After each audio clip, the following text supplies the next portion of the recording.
تو یہ مبارک گھڑیاں ہیں، مبارک لمحات ہیں، مانگنے کے دن ہیں، اللہ کو راضی کرنے کے دن ہیں، جہاں لاکھوں حاجی حج کو گئے ہیں، وہاں کروڑوں مسلمان دنیا بھر میں سنت ابراہیمی بھی ادا کریں گے۔ تو آج انشاءاللہ قربانی کے موضوع پر چند باتیں انشاءاللہ میں عرض کروں گا۔ یہ واقعہ قربانی بھی سنیں گے اور پھر قربانی کے کچھ احکام بھی ہم سمجھنے کی کوشش کریں گے، مگر اس سے پہلے درود پاک کی فضیلت پر بڑی پیاری حدیث پاک سرکار مدینہ راحت قلب و سینہ صاحب معطر پسینہ صلی اللہ تعالیٰ علیہ وسلم کا فرمان عافیت نشان ہے، اے لوگو بے شک بروز قیامت اس کی دہشتوں اور حساب کتاب سے جلد نجات پانے والا شخص وہ ہوگا جس نے تم میں سے مجھ پر دنیا کے اندر بکثرت درود شریف پڑھے ہوں گے۔ یعنی قیامت کے دن جلدی فارغ، جلدی مشکل سے نکلنے والا، ڈیفیکلٹی سے جان چھوٹ جائے گی جس نے دنیا میں کثرت سے درود پاک پڑھے ہوں گے۔ اور ہم الحمدللہ ہر جمعے ہی تقریباً یہ حدیث پاک سنتے ہیں کہ جس کا مضمون ہے کہ جو کوئی شخص جمعہ کے دن 200 بار درود پاک پڑھے، حدیث پاک کے مضمون کے مطابق اس کے 200 برس کے گناہ معاف کر دیے جاتے ہیں۔ تو یہ خاص دن ہے، خاص گھڑیاں ہیں، کثرت سے درود پاک پڑھتے رہا کریں۔ آئیے مل کر محبت کے ساتھ باآواز بلند درود پاک پڑھ لیں۔ صلو علی الحبیب صلی اللہ تعالی علی محمد صلی اللہ علیہ وسلم۔ آج 8 ذو الحجہ مکہ پاک میں ہے، ہمارے یہاں تو آج 7 ہے، مگر وہاں 8 ذو الحجہ ہے۔ آج سے 5000 سال کم و بیش، بلکہ اس سے بھی زیادہ سالوں پہلے 8 ذو الحجہ کا ہی دن تھا، بلکہ 7 اور 8 کی درمیانی رات تھی کہ اللہ کے خلیل حضرت ابراہیم علیہ نبینا علیہ الصلوۃ والسلام نے خواب دیکھا، اور خواب میں کوئی کہنے والا کہہ رہا تھا کہ اپنے بچے کو ذبح کرو۔ اب آپ بیدار ہوئے اور آپ سوچنے لگے کہ یہ اللہ کی طرف سے خواب ہے یا شیطان کی طرف سے کوئی اشارہ ہے۔ آپ ہیزیٹیٹ تھے، آپ کنفیوز تھے، سوچ و بچار کر رہے تھے۔ یوم الترویہ کہا جاتا ہے 8 ذو الحجہ کو۔ ترویہ کے معنی ہے سوچ و بچار، سوچ و بچار کا دن۔ 8 ذو الحجہ حضرت ابراہیم علیہ السلام سوچ بچار میں رہے، اس لیے اس کو یوم الترویہ کہا جاتا ہے۔ پھر 8 اور 9 کی رات، یعنی جس کو 9ویں رات کہتے ہیں، حضرت ابراہیم علیہ السلام نے پھر خواب دیکھا۔ پھر آپ کو خواب میں یہی بتایا گیا کہ آپ نے اپنے بیٹے کو ذبح کرنا ہے۔ اب آپ نے پہچان لیا کہ یہ اللہ کی طرف سے حکم ہے، یہ آرڈر اللہ کی طرف سے آیا ہے۔ اس لیے 9 ذو الحجہ کو یوم عرفہ کہا جاتا ہے۔ عرفہ کے معنی ہے پہچاننا، یعنی پہچاننے کا دن۔ لوگ حاجی 9 ذو الحجہ کو یوم عرفات میں جاتے ہیں، ہم یوم عرفہ کہتے ہیں۔ ایکچولی اس نام کی وجہ یہ ہے کہ حضرت ابراہیم علیہ السلام اس دن پہچان گئے کہ یہ اللہ کا حکم ہے۔ اور 10 ذو الحجہ کو یوم النحر کہا جاتا ہے، ذبح کا دن۔ تو یہ اس لیے کہا جاتا ہے کہ حضرت ابراہیم علیہ السلام نے اس دن حضرت اسماعیل علیہ السلام کو ذبح کرنے کا ارادہ کر لیا اور آپ چل پڑے ذبح کرنے کے لیے، اس لیے اس کو یوم النحر کہا جاتا ہے۔ ٹھیک ہے، پہلے یہ بات یاد رکھیے۔ اچھا، یہاں ایک میں شرعی مسئلہ بیان کر دوں کہ اگر آج کسی کو خواب میں کوئی ایسی بات آ جائے کہ اپنا بیٹا ذبح کر دیں یا فلاں چیز قربان کر دیں یا فلاں، یعنی یاد رکھیے ہم عام انسانوں کا خواب حجت اور دلیل نہیں ہوتی ہے۔ ہم میں سے کوئی بھی ایسا خواب دیکھ کر کوئی بھی ایسا کام کرے گا وہ گناہگار ہوگا۔ انبیاء کے خواب وحی ہوتے ہیں۔ ہمیں خواب میں کچھ بھی دکھ جائے، کوئی بھی آ کر کہہ دے، اگر وہ حکم شریعت سے ٹکراتا ہے تو ہم خواب پر عمل نہیں کریں گے۔ ٹھیک ہے نا؟ مثال کے طور پہ کسی کو اس کی مرحوم والدہ خواب میں آ جائیں اور وہ خواب میں آ کر کہیں کہ بیٹا نماز پڑھو، تو اچھی بات ہے بھائی، نماز پڑھے، ہیں صدقہ و خیرات دو، اچھی بات ہے، خواب میں آیا چلے دے دیں۔ ماں خواب میں آ کر یہ بولے بیٹا نماز نہ پڑھو، تو اب خواب نہیں مانیں گے۔ ہو سکتا ہے میں نے دیکھا کچھ تھا، سمجھا کچھ تھا، خواب میں تو ویسے بھی بہت ساری چیزیں دیکھ رہے ہوتے ہیں جو ہمیں بعد میں اٹھ کے سمجھ نہیں آ رہی تھی کیسے ہو سکتا ہے۔ تو آپ بات سمجھ رہے ہیں؟ تو اس واقعے کے بعد کوئی شیطان ہے نا، کسی کے دماغ میں یہ بات ڈال دے کہ جب حضرت ابراہیم کو خواب آیا تھا وہ بھی چلے بیٹا ذبح کرنے، ہم بھی چلتے ہیں. تو ایسا ہم انسانوں کے لیے، عام مسلمانوں کے لیے ایسا نہیں ہوتا. یہ بات سمجھ لیجئے گا. اچھا اب ذرا سمجھیے گا، یہ کوئی چھوٹی قربانی نہیں تھی اور یہ پہلی قربانی بھی نہیں تھی. حضرت ابراہیم علیہ السلام کی سیرت میں اتنی قربانیاں ہیں اور ایسی ایسی قربانیاں ہیں کہ عقلیں حیران ہو جاتی ہیں. سب سے پہلے یہ سمجھنا ہوگا کہ حضرت ابراہیم علیہ السلام کو حضرت اسماعیل علیہ السلام ملے کیسے؟ آپ کے بیٹے ہیں نا. آپ کو پتہ ہی کتنی ایج میں حضرت اسماعیل علیہ السلام پیدا ہوئے. حضرت ابراہیم علیہ السلام کی عمر ہو گئی تھی 99 سال. وہ 99 سال کی عمر تک دعائیں کرتے رہے، یا اللہ بیٹا دے دے، یا اللہ بیٹا دے دے. اور دعا کیا ہوتی تھی؟ اسمع یا ایل، اسمع یا ایل. اس کے معنی کیا ہے؟ عربی زبان کا لفظ ہے اسمع، تو معنی بنے اے اللہ سن لے. اسمع معنی سن لے، اور ایل کے معنی یہ عبرانی زبان کا لفظ ہے. اس کے معنی ہے پروردگار، خدا. یعنی اے میرے رب، اے میرے پروردگار میری دعا سن لے. یہ پکارا کرتے تھے. اور تمنا کیا تھی؟ کہ اللہ مجھے بیٹا دے دے. 99 ایئرز کی ایج میں جا کے بیٹا ملا. اب یہاں ایک بات سیکھنے والی ہے. حضرت ابراہیم کون ہے؟ خلیل اللہ ہیں. خلیل کس کو کہتے ہیں؟ دوست کو، اللہ کے دوست.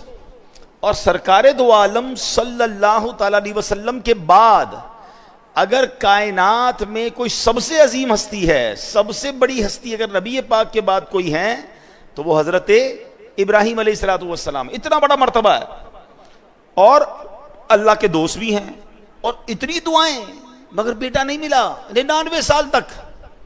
مجھے اور آپ کو کیا سیکھنے کو ملا؟ کہ جناب اللہ سے دعا مانگنی ہے مگر رب سے ناراض نہیں ہو جانا ہے، مایوس نہیں ہو جانا ہے. اگر نہیں مل رہا تو بھی راضی رہنا ہے. ہمارا پرابلم کیا ہے؟ 2 4 6 مہینے کوئی دعا کریں کام نہ ہو، ہیں یار دعا کرتا ہوں قبول ہی نہیں ہو رہی. مکے جا کے دعا کی پھر بھی قبول نہیں ہوئی، مدینہ شریف جا کے دعا کی پھر قبول نہیں ہوئی، فلاں بزرگ سے دعا کرائی پھر قبول نہیں ہوئی. لوگ کہتے ہیں جمعے کے خطبے کے درمیان دعا کرو، کتنے جمعوں سے دعا کر رہا ہوں قبول نہیں ہوئی.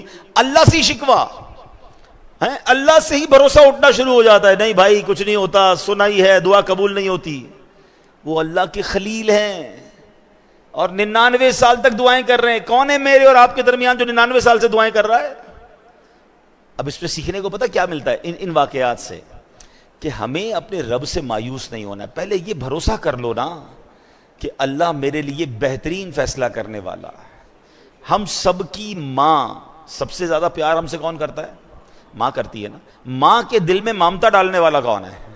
یعنی میری ماں مجھ سے پیار کرے یہ خیال اس کے دل میں ڈالنے والا کون ہے؟ اللہ نہ ڈالتا تو ماں پوچھتی بھی نہ. ذرا آپ سوچیں، صرف ماں، انسانوں کی ماں کے دل میں رب نے نہیں ڈالا. یہ جتنے جانور ہیں ان کی ماں بھی اپنے بچوں سے ویسا ہی پیار کرتی ہے، جان دے دیتی ہے، لڑنے آ جاتی ہے، چاہے وہ بلی ہو، کتا جو بھی جانور ہو. بچے کے لیے جانور بھی جان دینے کے لیے تیار ہو جاتے. کیوں؟ یہ اللہ نے خیال ڈالا ہے. اور اگر اچھا اب اس کی لاجک سمجھیں. اے ہائے میرے رب کی شان دیکھو. جب ہم پیدا ہوتے ہیں، ہم پیدا ہوں یا جانور کے یہاں بچہ پیدا ہو، کیسا ہوتا ہے؟ نازک سا، اس کی نہ ہمت نہ طاقت نہ چلنے جیسا قابل. اگر ماں باپ بچہ پیدا کرنے کے بعد بچے سے محبت ہی نہ کریں، خیال ہی نہ کریں تو بچہ تو مر جائے گا نا. اس کو تو خادم چاہیے. آپ اگر غور کریں نا، بچے کے پیدا ہوتے ہی اس کو 2 خادم چاہیے ہوتے ہیں. ایک اس کے کھانے پینے، جس کو کہیں ورزش، مالش، صفائی ستھرائی کرنے والی یہ خادمہ چاہیے بچے کو، اور ایک اس کے لیے خرچ کرنے والا بندہ بھی چاہیے. اللہ نے کیسا انتظام کیا کہ ماں بچے کی باقاعدہ خادمہ بنتی ہے. اس کی گندگی بھی صاف کر رہی ہے، اس کو روز مالش بھی کر رہی ہے، اس کو کپڑے بھی پہنا رہی ہے. وہ روئے تو ماں تکلیف میں ہے، وہ اٹھ جائے تو ماں اٹھ جائے. اس کے جسم میں اللہ نے ایسی خوراک دی کہ ماں اسے دودھ بھی پلا رہی ہے. یعنی اللہ نے کیسی ہم سب کے لیے انتظام کیا کہ اس کے دل میں ایسی چیز ڈال دی کہ وہ اپنے آرام نہیں دیکھے گی، بچے کا آرام دیکھے گی. اچھا ماں سب کچھ کرے، پیسے ہی نہ ہو ماں کے پاس تو بچے کو کپڑے کہاں سے پلائے گی، دوائیں کہاں سے دے گی. اب باپ کے دل میں رحم ڈالا کہ باپ اپنی جیب سے اپنی خواہشات کو مارتا ہے، اپنے بچے کی خواہشات پوری کرتا ہے. کیا شاندار انتظام میرے رب نے ہم سب کی پرورش کے لیے کیا. مگر اس سارے انتظام کو کرنے والا ہے کون؟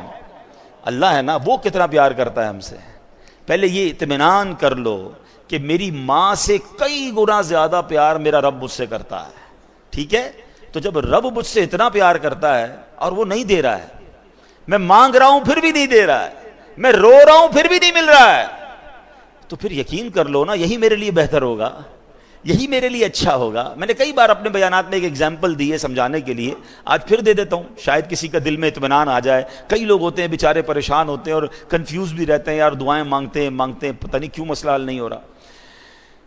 مثال دیتا ہوں، چلے ایک ایگزامپل۔ آج کل گرمی کے دن ہیں، سب کو جی چاہتا ہے آئس کریم کھانے کا، شربت پینے کا، کولڈ ڈرنک پینے کا، لیکن اگر آپ کے کوئی چھوٹا بچہ ہو، بھائی ہو، اس کا گلا خراب ہو جائے، فلو ہو جائے اسے ٹھیک ہے، نزلہ بھی ہو جائے، بخار ہو جائے، اور اب وہ رو رہا ہے کہ ابو میں نے آئس کریم کھانی ہے، یا ابو جی میں نے کولڈ ڈرنک پینی ہے، آپ کیا کریں گے؟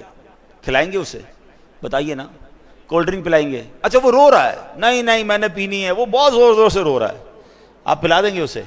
اچھا آپ کا کوئی دوست برابر میں آپ کے بیٹھا ہے، وہ کہے یار کیسے ظالم والد ہو یار، بچہ رو رہا ہے، پلا دو نا اسے آئس کریم، دے دو آئس کریم، کھلا دو یا کولڈ ڈرنک پلا دو۔ آپ ایک جواب دیں گے، میں والد ہوں، مجھے پتا ہے میرے بچے کو کب کیا دینا ہے، ابھی دوں گا بیمار ہو جائے گا، ابھی دوں گا اس کا گلا اور خراب ہو جائے گا، اس کو رونے دو، اس کو نہ دینا اس کے لیے اچھا ہے۔ ایسا ہی ہے نا؟ اب ذرا دل کے کانوں سے میرا جملہ سننا، آپ والد ہیں، آپ کو پتا ہے بچے کو کب کیا دینا ہے، میرے خالق کو نہیں پتا مجھے کب کیا دینا ہے؟ بات اگر یہ سمجھ آ گئی نا جس دن کہ میں رو رہا ہوں وہ نہیں دے رہا، میں تڑپ رہا ہوں وہ نہیں دے رہا، میں گڑ گڑا رہا ہوں وہ نہیں دے رہا، اب بندہ سمجھ جائے یہی میرے لیے بہتر ہے، میرا رب بہترین فیصلہ کرنے والا ہے، میری ماں سے زیادہ جب چاہنے والا ہے تو ڈیسیشن بھی بہترین ہوگا نا۔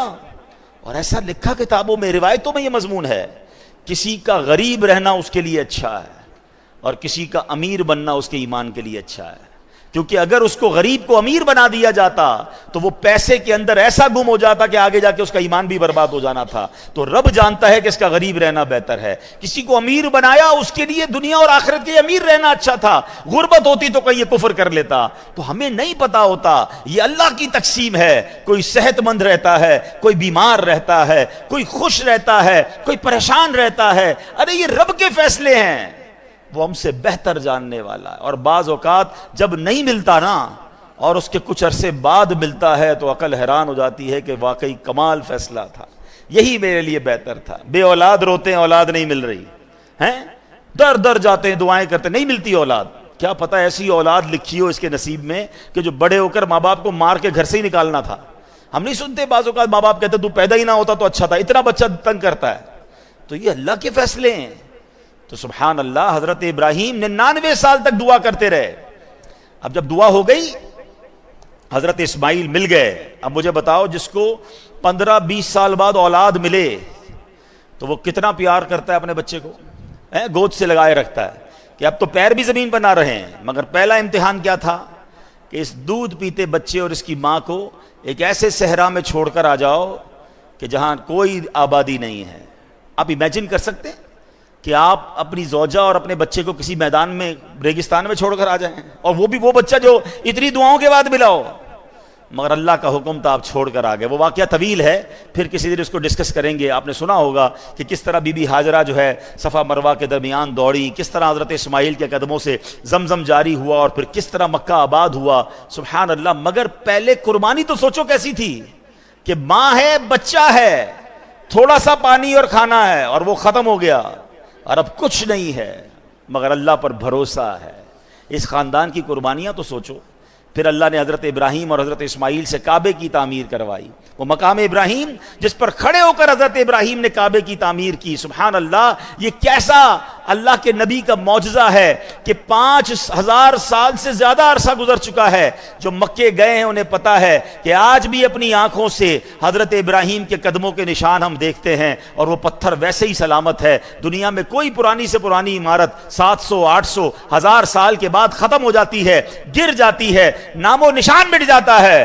یہ 5000 سال سے زیادہ عرصہ ہو گیا ہے، یہ پتھر کھلے آسمان تلے موجود رہا۔ علماء کہتے ہیں کہ ہزاروں بارشیں دیکھیں، ہزاروں ہزاروں آندھیاں دیکھیں، ہزاروں موسم کی تبدیلیاں دیکھیں، مگر حضرت ابراہیم کے قدموں کے نشان ویسے کے ویسے موجود ہیں۔ اور قرآن میں رب نے فرمایا وَاتَّخِذُوا مِن مَّقَامِ إِبْرَاهِيمَ مُصَلًّى، اور ابراہیم کے کھڑے ہونے کی جگہ کو اپنے لیے نماز کی جگہ بنا لو۔ اللہ اکبر، یہ مقام ہے حضرت ابراہیم، حضرت اسماعیل اور بی بی ہاجرہ رضی اللہ تعالی عنہا کا۔ لیکن ایک امتحان نہیں تھا، اب یہ والا امتحان جو میں نے آپ کو خواب سنایا کہ اپنے بیٹے کو ذبح کرو۔ اچھا، اب حضرت ابراہیم علیہ السلام نے اپنی زوجہ سے کہا کہ بیٹے کو تیار کر دو۔ حضرت اسماعیل کو تیار کیا، اور اب کمال یہ ہے کہ چلے قربان کرنے۔ جب قربان کرنے چلے تو شیطان کب یہ چاہتا کہ اتنی بڑی قربانی، اتنا بڑا جناب ثواب حضرت ابراہیم کما لیں گے؟ تو شیطان پہلے حضرت ابراہیم کے پاس آیا انسانی شکل میں۔ اے ابراہیم کہاں چلے؟ کہا بیٹے کو لے کے جا رہا ہوں۔ کہا مجھے پتا ہے آپ ذبح کرنے جا رہے ہیں۔ حضرت ابراہیم نے کہا کہ اب بیٹے کو باپ ذبح کرتا ہے؟ کہا مجھے پتا ہے آپ کو اللہ کا حکم ملا ہے۔ آپ نے فرمایا پھر اللہ کا حکم ہے تو میں اس پر راضی ہوں۔ شیطان مردود وہاں سے جا کر حضرت بی بی ہاجرہ کے پاس جاتا ہے۔ اب ماں کتنا پیار کرتی ہے بچے سے، وہ بھی بچہ وہ جو اتنی دعاؤں کے بعد ملا ہو۔ آپ کو پتا ہے حضرت اسماعیل کی عمر کتنی تھی اس وقت؟ ایک روایت کے مطابق 7 سال اور ایک روایت کے مطابق 13 سال۔ کیا عمر ہوتی ہے یہ؟ حضرت ہاجرہ کے پاس جا کر کہتا ہے اے ہاجرہ تمہیں پتا ہے تمہارے شوہر بیٹے کو کہاں لے جا رہے ہیں؟ تو کہاں لے جا رہے ہیں؟ کہا ذبح کرنے لے جا رہے ہیں۔ کہا کیا باپ بیٹے کو ذبح کرتا ہے؟ کہا ہاں اس لیے ذبح کر رہے ہیں کہ اللہ کا حکم ہے۔ بی بی ہاجرہ کہتی ہیں اگر میرے رب کا حکم ہے تو پھر ہم راضی ہیں۔ کیا گھرانہ ہے یہ! اب حضرت اسماعیل کے پاس چلا گیا شیطان، چھوٹی عمر ہے۔ کیا اے بیٹے تمہیں پتا ہے تمہارے والد کہاں لے جا رہے ہیں؟ کہ کہاں لے جا رہے ہیں؟ میرے والد تو کہیں مجھے کسی سے ملانے لے جا رہے ہیں، تیار کروایا تھا نا۔ کہ نہیں تمہیں ذبح کرنے لے جا رہے ہیں۔ کہتے ہیں کیا باپ بیٹے کو ذبح کرتا ہے؟ کہاں اس لیے ذبح کر رہے ہیں کہ تمہارے رب کو اللہ کا حکم ہے۔ حضرت اسماعیل کہتے ہیں رب کا حکم ہے تو پھر میں بھی راضی ہوں۔ یہ لوگ تھے۔ ہاں اب کمال یہ ہے کہ اب حضرت ابراہیم علیہ السلام کو جب وہ سامنے آیا نا شیطان، تو فرشتوں نے کہا اس کو کنکر مارے۔ آپ نے ایک بار کنکر مارے، تھوڑا آگے گئے فرشتے نے کہا پھر کنکر مارے، آپ نے پھر پتھر مارے، پھر آگے گئے پھر کنکر مارے۔ یہ جو آج حاجی جمرات کی رمی کرتے ہیں، شیطان کو کنکر مارتے ہیں، اللہ نے حضرت ابراہیم خلیل اللہ اپنے خلیل کی وہ ادا ایسے باقی رکھی ہے کہ جب تک شیطان کو کنکر نہیں ماریں گے حاجیوں کا واجب ادا نہیں ہوگا۔ اللہ اکبر! پتا چلا کہ رب نے اپنے پیارے کی ادا کو کیسے باقی رکھا ہے۔ اچھا اب جناب کیا ہوا؟ حضرت ابراہیم علیہ السلام نے تو ایک اور کمال یہ کیا کہ اپنے بیٹے سے پھر مشورہ بھی کر لیا۔ اور یہ جو کانورزیشن ہے، یہ جو بات چیت ہے باپ بیٹے میں، اللہ نے اس کو قرآن میں ذکر کیا ہے۔ حضرت ابراہیم علیہ السلام اپنے بیٹے سے پوچھتے ہیں یا بنیا انی ارا فی المنام انی اذبحک فانظر ماذا ترا۔ وہ کہتے ہیں کہ اے میرے بیٹے میں نے خواب میں دیکھا کہ میں تجھے ذبح کرتا ہوں، اب تو دیکھ تیری کیا رائے ہے۔ بیٹا تو بتا تیری کیا رائے ہے؟ پوچھ لیا آپ نے ڈائریکٹ۔ اب حضرت اسماعیل کا ذرا جواب سنیں، کیسا بیٹا ہے یہ، کیسی تربیت ہے۔ حضرت اسماعیل کہتے ہیں یا ابت افعل ما تؤمر، اے میرے والد کیجئے جس کا آپ کو حکم ہے، ستجدونی انشاء اللہ من الصابرین، خدا نے چاہا تو قریب ہے آپ مجھے صابر یعنی صبر کرنے والا پائیں گے۔ اللہ اکبر! اب حضرت اسماعیل نے بڑی انوکھی بات کی حضرت ابراہیم سے۔ کہتے ہیں بابا جان ایک کام کیجئے گا، ذرا چھری کو تیز کر دیجئے گا تاکہ مجھے ذبح ہوتے ہوئے تکلیف کم ہو، مجھے اچھی طرح رسیوں سے باندھ دیجئے گا تاکہ میں زیادہ ہلوں تو میرے خون کے چھینٹے کہیں آپ کے کپڑوں پر نہ پڑ جائیں۔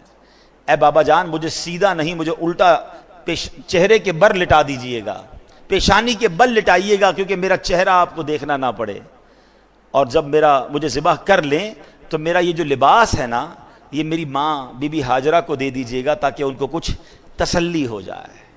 آپ سوچ سکتے ہیں یہ باپ بیٹے کی کانورسیشن، یہ کیسی قربانی تھی۔ اور ایسے ہی ہوا، حضرت ابراہیم علیہ السلام نے اپنے بیٹے کو رسیوں سے باندھ دیا، چھری کو تیز بھی کر لیا، پیشانی کے بل بھی لٹا دیا، اور سبحان اللہ اپنے حکم، آپ کے لیے جو حکم تھا، آپ کا جو کام تھا، جو بندگی تھی آپ نے کر دی، وہ تو کر چکے جو کرنی بشر کی ہے، آپ نے چھری کو پھرا دیا۔ مگر سبحان اللہ میرا رب چاہے تو چھری بھی کام نہ کرے نا, چھری نے کاٹا نہیں. یہاں یہ بات بھی سمجھنی ہے. حضرت ابراہیم ہی کے دو واقعات ہیں جو پھر ہمیں توکل سکھاتے ہیں. آپ وہ واقعہ پھر کبھی ڈسکس کریں گے, لیکن ماشاءاللہ آپ نے سنا ہوگا, ہم نے پہلے بھی یہاں بیان کیا ہے کہ حضرت ابراہیم علیہ السلام کو نمرود نے ایک آگ لگائی تھی جس میں ڈالا گیا تھا. آگ کا کام کیا ہے بتاؤ نا, جلانا ہے نا. آگ نے جلایا نہیں نا. کیا ہوا, اتنی بڑی آگ تھی, آپ کو تھرو کر دیا گیا آگ میں, اور 1-2 منٹ نہیں, آپ ایک روایت کے مطابق 7 دن اور ایک روایت کے مطابق 40 دن اس آگ میں رہے, مگر آپ کا بال بھی بیکا نہیں ہوا. تو پتہ کیا چلا کہ آگ کا کام جلانا ہے, مگر رب چاہے تو آگ نہیں جلائے گی. چھری کا کام کاٹنا ہے, مگر میرا رب چاہے تو پھرا دے کوئی چھری, مگر چھری نے کاٹنا نہیں ہے.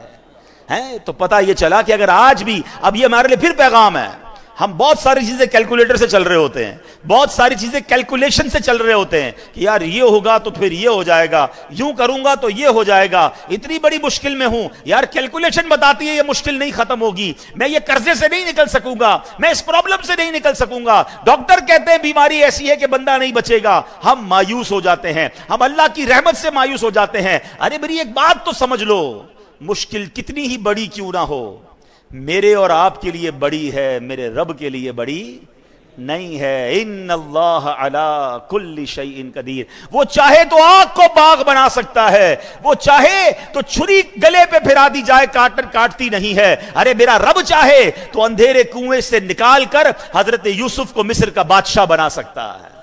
ختم ہو گئی تھی نا لائف, بھائیوں نے باندھ کر کنویں میں ڈال دیا تھا, اب اور کیا بچتا ہے, مگر اللہ نے صرف کنویں سے نہیں نکالا, مصر کا بادشاہ بنایا. حضرت میرا رب چاہے دریائے نیل حضرت موسیٰ اور ان کے ساتھیوں کے لیے راستے نکالتا ہے, اور اسی دریائے نیل میں پیچھے آنے والے فرعونیوں کو غرق بھی کر دیتا ہے.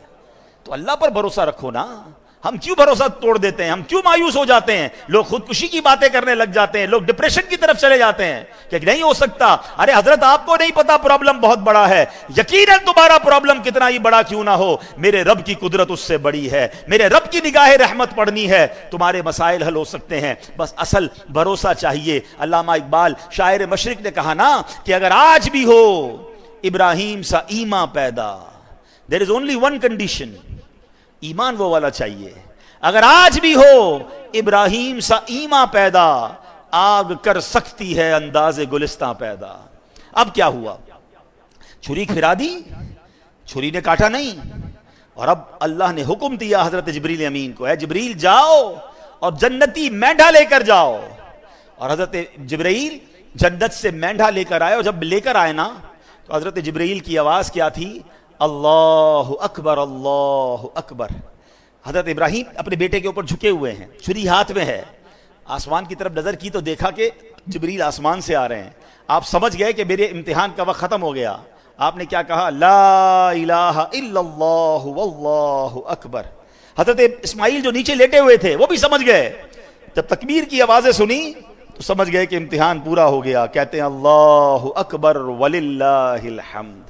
یہ جو عید کے دن تسبیح پڑھتے ہیں نا, اس کا ذرا سینیریو سمجھیے, اس کا پس منظر اور بیک گراؤنڈ سمجھیے. یہ کتنی مبارک تسبیح ہے کہ اس کے شروع کے الفاظ حضرت جبریل کی زبان سے نکلے ہیں, اس کے درمیان کے الفاظ حضرت ابراہیم کی آواز میں نکلے ہیں, اور آخری الفاظ حضرت اسماعیل کی زبان سے نکلے ہیں. ہم تو تسبیح نارملی پڑھ لیتے ہیں, مگر اس سینیریو کو, اس قربانی کو, اس عظیم واقعے کو تو یاد کیا کرو. بلکہ میرے پیارے اسلامی بھائیوں, اس بیان کو, اس واقعے کو اپنے بچوں کو سنائیں. آج ہمارے سامنے تو ہم نے اپنے قربانی کو ایک فیسٹیول بنا دیا ہے. جناب جانور آ رہے ہیں, تصویریں کھنچ رہی ہیں, ہم گھما رہے ہیں, پھرا رہے ہیں, اور ذبح کے بعد جناب پھر اس کی باربیکیو پارٹیاں ہوں گی. کون بتائے گا بچوں کو, کون یاد کرے گا اس قربانی کو؟ ارے سوچو تو صحیح, 99 سال کی دعاؤں کے بعد بیٹا ملا تھا اور اس کو ذبح کرنے چلے تھے. ہمیں کہا گیا صرف جانور قربان کر دو. ذرا سوچیے اگر ہم سے کہہ دیا جائے کہ کم از کم زندگی میں ایک بار سب اپنا اپنا بچہ ذبح کرو, ہم کرتے, ہم کر پاتے ہیں؟ یا نماز کے لیے ٹائم نہیں ہے لوگوں کے پاس, فرض حج ہو جاتا ہے تو حج کرنے نہیں جاتے, کون قربانی دیتا؟ سوچئے کتنی آسانی ہمارے لیے. لیکن کیا ہم بھول جائیں گے اس قربانی کو؟ کیا یاد نہیں کریں گے کہ اللہ والوں نے کیسی کیسی قربانیاں دی؟ اللہ ان کے صدقے ہمیں کچھ اپنے معمولات کو سدھارنے کی توفیق عطا فرمائے. اب اس تسبیح کو ذرا اس تصور میں تو پڑھیے نا کہ سبحان اللہ پہلے حضرت جبرائیل کا کہہ رہے ہیں اور پھر حضرت ابراہیم اور آخر میں حضرت اسماعیل مل کر پڑھیں گے اللہ اکبر اللہ اکبر لا الہ الا اللہ واللہ اکبر اللہ اکبر وللہ الحمد اللہ اکبر اللہ اکبر لا الہ الا اللہ واللہ اکبر اللہ اکبر وللہ الحمد اللہ اکبر اللہ اکبر لا الہ الا اللہ واللہ اکبر اللہ اکبر وللہ. چلے اس تسبیح کا طریقہ بھی سمجھ لیں کہ عید الاضحیٰ کے لیے جب آپ چلیں گے تو آپ نے اس کو بلند آواز سے پڑھنا ہے. جب گھر سے نکلیں نماز عید کے لیے تو بقرہ عید میں بلند آواز سے پڑھیں اور عید الفطر میں اس کو پست آواز سے پڑھنا ہوتا ہے. عید کی نماز کے لیے آنے کا ایک اور سنت طریقہ یہ ہے کہ عید کی نماز کے لیے ایک راستے سے آئیں اور دوسرے راستے سے آپ نے واپس جانا ہے. اور سبحان اللہ وہ تو بچہ قربان کرنے گئے تھے اور اللہ نے قربانی کیسے قبول فرمائی، مگر ہم جو جانور قربان کر رہے ہیں اللہ کی مہربانی دیکھیں اس پر ثواب کتنا بڑا عطا فرمایا. حدیث پاک میں آتا ہے قربانی کرنے والے کو قربانی کے جانور کے ہر بال کے بدلے میں ایک نیکی ملتی ہے. جتنے بال ہوتے ہیں جانور پر اتنی نیکیاں ملتی ہیں. ایک اور حدیث پاک جس نے خوش دلی سے طالب ثواب ہو کر قربانی کی تو وہ آتش جہنم سے حجاب یعنی روک ہو جائے گی. یعنی اگر خوش دلی کے ساتھ بوجھ سمجھ کر نہیں، یا اللہ تیرا شکر تو نے قربانی کرنے کی توفیق دی اور اللہ کے لیے قربانی ہو، دکھاوے کے لیے نہیں. آج کل تو قربانی کو بھی جناب ایک اسٹیٹس سمبل بنا لیا گیا ہے. میں نہیں کہتا جانور اچھے قربان نہ کریں، بہترین جانور قربان کریں. اللہ نے دیا ہے مہنگے سے مہنگا جانور قربان کرو، یا اللہ تیری مہربانی تو نے اتنا مال دیا. لیکن وہ اس لیے نہیں کہ شو آف، میں سب سے بڑے جانور لایا ہوں، میرے نام ہوگا، میرا جناب اس کے بعد اس لوگوں میں واہ واہ ہوگی. اگر یہ نیت ہے تو پھر ثواب نہیں ملنا اللہ کی رضا کے لیے. ہاں ہم پتہ ہے قربانی کے لیے ایک دعا پڑھتے ہیں، میں آگے وہ دعا بھی سناؤں گا، اس میں بھی یہی مقصد ہے. ایک اور بڑی پیاری حدیث پاک پیارے آقا علیہ الصلوۃ والسلام نے اپنی پیاری صاحبزادی خاتون جنت بی بی فاطمہ الزہرا رضی اللہ تعالیٰ عنہا سے فرمایا اپنی اے فاطمہ اپنی قربانی کے پاس موجود رہو، کیونکہ اس کے خون کا پہلا قطرہ گرے گا اور تمہارے سارے گناہ معاف کر دیے جائیں گے. قربانی کے وقت قربانی کے پاس موجود رہنا ہے. ہاں اب یہاں یہ سمجھ لیجئے کہ قربانی کس پر واجب ہے، اور واجب ہوتے ہوئے اگر قربانی نہیں کرے گا تو پھر وہ گناہ گار ہوگا. بلکہ فتاوی امجدیہ میں ہے کہ اگر کسی پر قربانی واجب ہے اور اس وقت اس کے پاس پیسے نہیں ہیں تو قرض لے کر یا کوئی چیز فروخت کر کے بھی قربانی کرے، یہ ضروری ہے. ٹھیک ہے. اچھا واجب کس پر ہے اب یہ سمجھ لیتے ہیں کہ قربانی واجب ہونے کے لیے کتنا مال ہونا چاہیے. ہر بالغ مقیم یعنی مسافر نہ ہو، مقیم ہو، مسلمان مرد و عورت مالک نصاب پر قربانی واجب ہے. اب مالک نصاب کون ہوتا ہے؟ اصل چیز تو یہ سمجھنی ہے نا، عقل والا ہو، پاگل نہ ہو، بالغ ہو اور مقیم ہو. اب مالک نصاب کون ہے؟ مالک نصاب ہونے سے مراد یہ ہے کہ اس شخص کے پاس 52.5 تولہ چاندی یا اتنی ہی مالیت کی رقم یا اتنی مالیت کا تجارت کا مال یا اتنی مالیت کا حاجت اصلیہ کے علاوہ سامان ہو. آج کل نصاب کی 1,40,000 کے قریب تھی رمضان میں. آلموسٹ سمجھ لیں کسی کے پاس اتنے پیسے ہوں 1,40,000 کے آس پاس 52.5 تولہ چاندی. آج کا ریٹ مجھے نہیں پتا، اگر کسی کو پتا ہو تو بتا دیجئے. تو اندازاً یہ 1,40,000 رمضانوں میں بتایا گیا تھا. تو اب سمجھ لیں اتنا ہی کسی کے پاس اتنے پیسے ہوں یا اتنا مال تجارت ہو، سونا چاندی ہو، یا اپنی حاجت اصلیہ ضرورت کی چیزوں سے زیادہ سامان ہو گھر میں یا کہیں پر، تو اب اس پر اور اگر اس پر جو قرضہ ہو وہ مائنس کرنے کے بعد تو پھر اس پر یہ نصاب باقی رہے گا. تو یہ جناب قربانی اس پر واجب ہو جائے گی. قربانی کے دنوں میں اگر یہ اتنے پیسے ہیں تو اس کو قربانی کرنی ہوگی. اب اس میں ایک اور غلطی لوگ کیا کرتے ہیں، پورے گھر کی طرف سے ایک قربانی کر دیتے ہیں، ایک بکرا لے آئے. نہیں، ہاں اگر آپ مالک نصاب ہیں آپ پر ہی قربانی واجب ہے تو پھر ٹھیک ہے آپ ایک بکرا کر لیں یا قربانی بڑے جانور میں ایک حصہ کر لیں. لیکن اگر آپ پورے گھر والوں کی قربانی کرنا چاہتے ہیں تو پھر سب کا حصہ الگ الگ ہونا چاہیے. ایسا نہیں ہو سکتا کہ ایک بکرے میں 4 لوگ حصہ ملا لیں تو کسی کی بھی قربانی نہیں ہوگی. یاد رکھیے گا, ٹھیک ہے.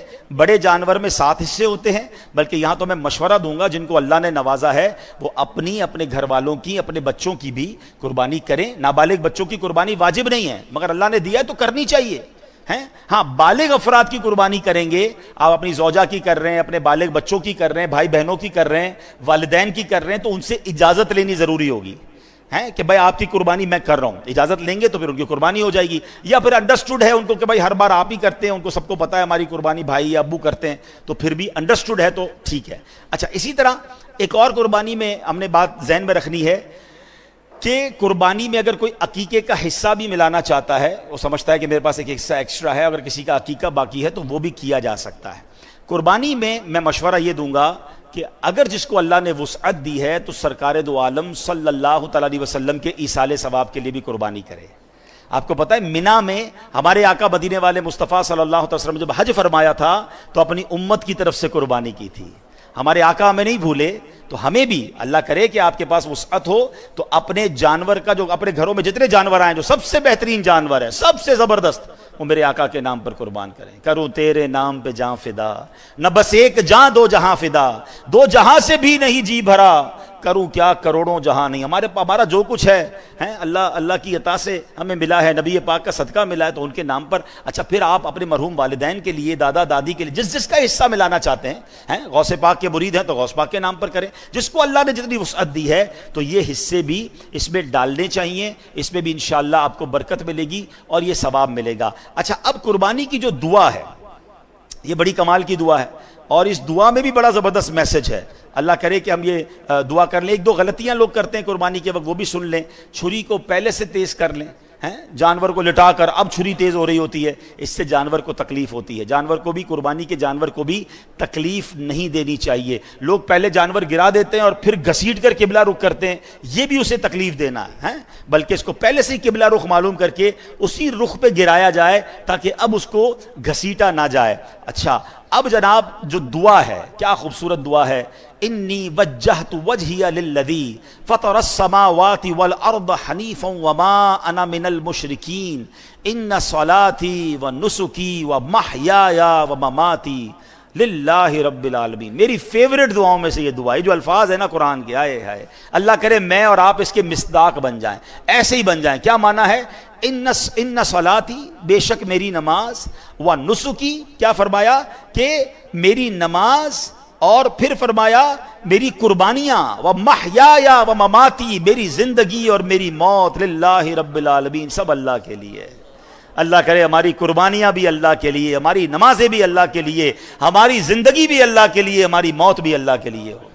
پرابلم یہ کہ قربانی کرتے ہیں مگر اللہ کے لیے نہیں ہو رہی ہوتی, اس میں نیتیں اور شامل ہو جاتی ہیں. نہیں, دکھاوا نہیں, لوگوں کی واہ واہ نہیں, مجھے اللہ کو راضی کرنا ہے. اور یہ قربانی کرتے وقت دعا بھی پڑھیں اور دل میں یہ کیفیت بھی پیدا کرے کہ اللہ اپنی مہربانی سے میری قربانی جو ہے وہ قبول فرما لے. تو بہرحال جانوروں پر رحم کیجئے گا, اس کو تماشا نہ بنائیں, اس کو جس کو کہتے ہیں نا کہ جانور کو تکلیف پہنچا رہے ہوتے ہیں, یہ بالکل نہیں کرنا چاہیے. سرکار دو عالم علیہ الصلوۃ والسلام نے ایک شخص کو دیکھا کہ وہ بکری کی گردن پر پاؤں رکھ کر چھری تیز کر رہا ہے اور بکری اس کی طرف دیکھ رہی ہے. تو نبی پاک علیہ الصلوۃ والسلام نے فرمایا کیا تم پہلے ایسا نہیں کر سکتے تھے؟ کیا تم اسے کئی موتیں مارنا چاہتے ہو؟ اسے لٹانے سے پہلے اپنی چھری تیز کیوں نہ کر لی؟ یعنی اس قدر نبی پاک علیہ الصلوۃ والسلام جانوروں کے حقوق بھی بیان کر رہے ہیں. اچھا, بعض اوقات یہ جو قصاب بھائی ہوتے ہیں یہ غلطی کیا کرتے ہیں کہ جانور کو ذبح کیا, ابھی وہ تڑپ رہا ہے اور اس کی کھال اتارنا شروع کر دیتے ہیں. بالکل ان کو ہاتھ نہ لگانے دیں, کہ پہلے اس کی روح پوری نکلنے دیں, اس کو ٹھنڈا ہو لینے دیں, پھر کسی طرح کا بھی کوئی کام شروع کریں. ان کو جلدی ہوتی ہے, یہ سخت اذیت دینا ہے کہ ابھی تو وہ ذبح ہوا ہے, اس کو ٹھنڈا ہو لینے دیں. جب بالکل آپ کو لگے کہ اس کی روح نکل گئی ہے, وہ ٹھنڈا ہو گیا ہے, اب اس کو جناب اس کا جو بھی گوشت وغیرہ یا کھال وغیرہ پر کام کرنا ہے وہ کریں. تو یہ بھی آپ نے قصاب سے یہ معاملہ کرنا ہے. آخری بات کہہ دوں, جو ایک بڑی غلطی لوگ کرتے ہیں کہ جب جانور کو ذبح کرتے ہیں, یاد رکھیے جانور کو ذبح کرتے وقت جو بھی ذبح کرے گا اسے بلند آواز سے بسم اللہ اللہ اکبر پڑھنا ہے. جان بوجھ کر نہیں پڑھے گا تو وہ جانور ذبح ہی نہیں ہوگا, حلال ہی نہیں ہوگا. ٹھیک ہے. اب اس میں غلطی کیا ہو رہی ہے کہ لوگ کہتے ہیں ذرا ہم بھی چھری گھمائیں گے, اچھا ہم ہوتے اناڑی ہیں, ہمیں ویسی چھری کو بانا آتی نہیں ہے, تو اگر آپ نے چھری آپ نے بھی ہاتھ لگایا ہوا ہے یا آپ بھی ساتھ ذبح کر رہے ہیں, 2 افراد یا 3 افراد, تو سب مل کر پھر بلند آواز سے بسم اللہ یا اللہ اکبر کہیں گے. ایک نے کہا اور ایک نے نہیں کہا تو یہ درست نہیں ہے. جتنے لوگ ذبح میں شامل ہیں, جو ذبح کرنے میں شامل ہیں, ان سب نے تکبیر بلند آواز سے پڑھنی ہے. اچھا اب بدقسمتی سے کراچی میں ایک بڑا مسئلہ ہے کہ کئی لوگوں کے منہ میں پان گٹکا ہوتا ہے, اور یہ قصاب بھائی بھی بعض اوقات کھا رہے ہوتے ہیں, تو پہلے چیک کر لیں بھائی کہ اگر ان کے منہ میں پان گٹکا ہے تو ان کی تو آواز ہی نہیں نکلے گی, اور ہم لاکھوں روپے کا جانور لے کر آئیں اور وہ ذبح صحیح ہوا کہ نہیں ہوا, تو پانی وانی پلا دیں, پہلے ان کو چائے پلا دیں تاکہ منہ ان کا صاف ہو جائے, اور ان کو بھی بار بار کہیں کہ آپ نے ذبح کے وقت بلند آواز سے تکبیر پڑھنی ہے, اور اگر آپ ساتھ ذبح کر رہے ہیں تو آپ بھی تکبیر پڑھیں. اللہ کریم سے میں دعا کرتا ہوں رب کریم سب کی قربانیوں کو اپنی بارگاہ میں قبول فرمائے. آخر میں عرض یہ ہے, قربانی ضرور کیجئے, اللہ کے لیے کیجئے, مگر اپنی قربانی کی کھالیں, دعوت اسلامی کو دیں. دعوت اسلامی جو دنیا بھر میں دین متین کی خدمت کر رہی ہے, لاکھوں لاکھ حافظ اور علماء بنا رہی ہے, تو اس بار اپنی قربانی کی کھالیں, دعوت اسلامی کو دیں. آپ کی مسجد کے باہر بھی امید ہے اسٹال لگے گا, اور آپ اپنے یہاں کے ذمہ داران سے فون نمبر بھی لے سکتے ہیں. آپ کو انشاءاللہ کال کریں گے تو کال پر بھی انشاءاللہ ہمارے اسلامی بھائی آ کر آپ کو کھالے اٹھا لیں گے. بہتر تو یہ ہے کہ آپ اپنی گاڑی میں شاپر میں کھال وغیرہ رکھ کے خود ہی یہاں مسجد کے اسٹال تک پہنچا دیں. ایک آخری بات اور کر لیتا ہوں کہ دیکھیں لاکھوں روپے کی قربانی کرتے ہیں تو چند 100 روپے خرچ کر کے, 1-2 ہزار روپے خرچ کر کے اس کی صفائی بھی کروا لیں. ہیں لاکھوں روپے کا جانور ذبح کیا, روڈ پہ اپنا گوشت اندر لے گئے, سارا خون اور ساری جو علائش گندگی ہیں وہ لوگ روڈ پہ چھوڑ جاتے ہیں, اور جناب اس سے بیکٹیریا پھیلتے ہیں, اس سے جراثیم پھیلتے ہیں, اس سے تعفن ہوتا ہے. اتنی خوبصورت سنت ابراہیمی ہے, مگر 1-2 دن بعد گلیوں سے بدبو آ رہی ہوتی ہے. تو یہ کتنی عجیب بات ہے, جب آپ لاکھوں روپے جانور پر اور ہزاروں روپے کسائی کو دے سکتے ہیں, تو بھائی صفائی کرنے والے کو بھی 1000 روپے دے دیں کہ بھائی یہ پوری روڈ یا پورا علاقہ اچھے طریقے سے صاف کر دو. یہ میرا وطن ہے, یہ آپ کا وطن ہے, یہ سڑکیں بھی ہماری ہیں, یہ محلے بھی ہمارے ہیں. تو پلیز ایسا نہ کریں. اس بار اپنی قربانی ضرور کیجئے, چونکہ یہ بیان میرا لائیو جا رہا ہے, تو جہاں جہاں پاکستان میں آپ قربانی یا دنیا میں کریں, جانور ذبح کرنے کے بعد اس کی بقیہ علائشوں کی صفائی کی ذمہ داری بھی ہماری ہے. ہم حکومت کو برا بھلا کہتے ہیں, جناب ان کی گاڑیاں نہیں آئیں, وہ کیا کریں گے, کتنی جگہوں پر جائیں گے. ہم خود اپنا خیال رکھیں نا, اپنا گھر صاف کر لیا, روڈ خراب کر دی, تو روڈ کو بھی صاف کریں, تو انشاءاللہ اس کا بھی اجر ملے گا. اللہ پاک عمل کرنے کی توفیق عطا فرمائے انشاءاللہ. جی آج جو ہم نے نصاب کی بات کی تو 1,47,000 روپے یہ نصاب کی اماؤنٹ ہے آج کے حساب سے. تو 147 کی اماؤنٹ کسی کے پاس ہے, یا حاجت اصلیہ سے زیادہ سامان ہے, یا مال تجارت ہے, یا کیش ہے, یا سونا چاندی ہے, تو اس پر قربانی واجب ہے, اس کو قربانی کرنی چاہیے. صلو علی الحبیب صلی اللہ